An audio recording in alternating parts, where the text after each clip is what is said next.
We cook our chicken with Hennessy. This is actually no good. What's better for you is actually Henny wings. First thing you're going to do is turn the hen fryer to lit. It's going to be to prevent germs. Next, you're going to add the flour.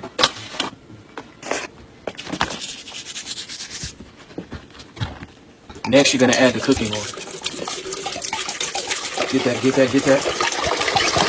But wait, you can't forget a shot of water to balance it out. Looks like the Hennessy's nice and ready. The chicken. Technique is everything. In Philippians, Proverbs 7:5 says that thou shalt drink it hen or thou shalt never drink it again.